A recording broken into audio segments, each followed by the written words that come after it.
Hey y'all, welcome to Cheap and Shitty. Now, that title is subject to change.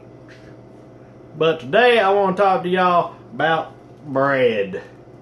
This bread particularly. Now this bread is great value white in sandwich bread. And it is enriched. Good thing they enrich it. They got some well, they might have added sodium. Some other enrichments, I'm sure. For legal reasons, I'm sure.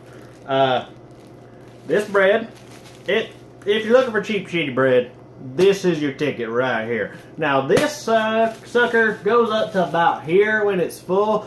This bread in particular is going bad in a couple of days, so I'm just about out of it. But I'm not just about out of it. That's the wonder of this great value of bread, is it lasts a long time. Now, this bread, you get about this much of it, which is 20 ounces. And this is 88 cents at the Walmart right now. Now, compare that to the cheapest bread they got at Kroger, which is 85 cents. It's that brand.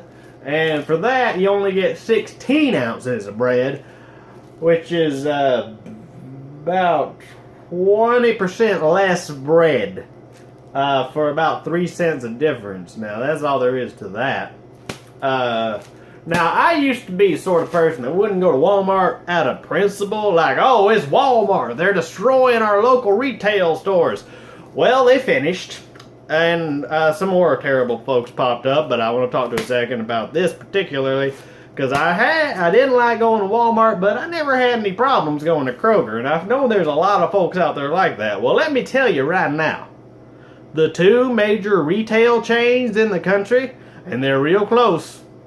Walmart and Kroger. Or Fred Meyer, if you're wherever they have Fred Meyer. Walmart and Kroger. Neck and neck. Kroger's moving to try to get more in on that Walmart action. You see it right now. This is September 2017. You see, and like they got towels and stuff, and they're got more towels and toilet seats and stuff. They're slowly seeping in. They got t-shirts and stuff at the grocery store. So Kroger's pretty awful too. But I think we can all agree the worst of them all is Amazon. Right now, Amazon.com, they're pretty efficiently taking most competition out in most areas in terms of just straight price. And that's because Amazon don't make a profit. And that's a weird thing most folks don't know. And it's weird to think about because it kind of goes against most things involved in the market system. Is that you think you got to earn a profit. Well, if suddenly you ain't got to earn a profit, you just got to get rid of everybody else. Then you can sell stuff for real cheap and not pay people a whole lot. And so everybody's kind of screwed except for the people that own Amazon, which is Jeff Bezos. He also owns the Washington Post. And Amazon's got to deal with the CIA. So it's worth thinking about that. Now, we're talking about bread, though. So, bread. Now, this bread is good. I mean, it's cheap bread. It's 88 cents for a big old pack. But I think that's okay. Because, really, when you think about it, you can really shave some money off your budget if you get cheap, shitty bread. Because when you're eating a sandwich, what you want's in between the bread. The bread is just like the vehicle to get the stuff in the middle into your mouth. Like if you're eating a peanut butter and jelly, you don't say you're eating a peanut butter, jelly, and bread. You say you're eating a peanut butter and jelly, blank. You may just stop there. Personally, I like to continue on to the word sandwich because I like to define my adjectives and all that. But you can just say that you're eating a peanut butter and jelly, and that's the important part.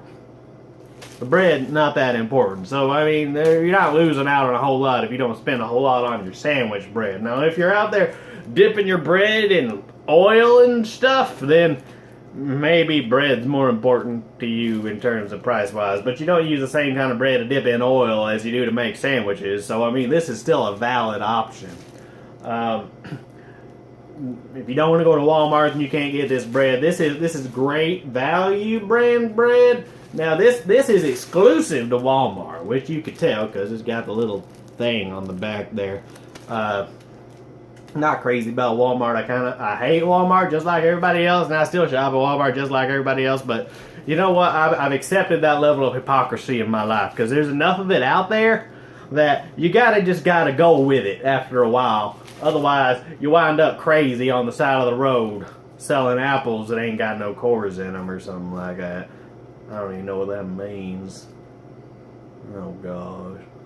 Anyway, you got your bread from the Walmart, and it's good for making sandwiches. This bread is tough; it doesn't break down. Some of those other cheap breads, you start spreading something on there, and you spread the peanut butter, and as you're spreading it, the bread's coming up, and you spread too many times, and then you got no bread left for your sandwich. You just got a hole where there used to be bread, and the bread's there to fill the hole. So you want to make sure your bread's got some structural integrity, and that's what this bread's got. I mean, it's not as tough as some breads, and it's not like tear your teeth out tough either, which is a good thing. You want that sweet spot of toughness with your bread, but this bread hits it pretty well.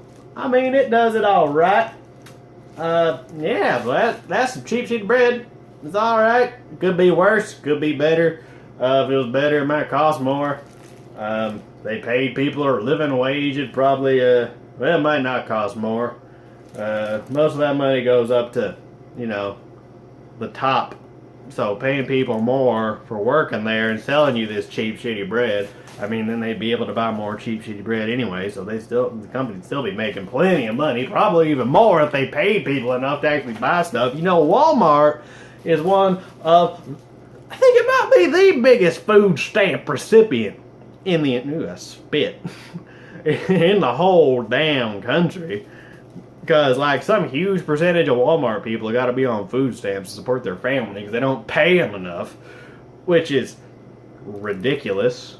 Like, how you gonna work somebody at a job and not pay them enough to keep doing that job? Like, that's the whole trade-off when we enter into a capitalist relationship, is that I'm gonna do my job and you're gonna pay me enough to keep doing my job because I'm selling my labor power to you, my ability to do my job, and you're gonna give it back to me at the price it's worth, which is the price it costs to continue making more of that labor power, which is me coming into work and not being starving on the streets, living at home, having a nice house, or a place to live. Doesn't even have to be real nice. I mean, but they're not getting paid enough to make it even like kind of nice.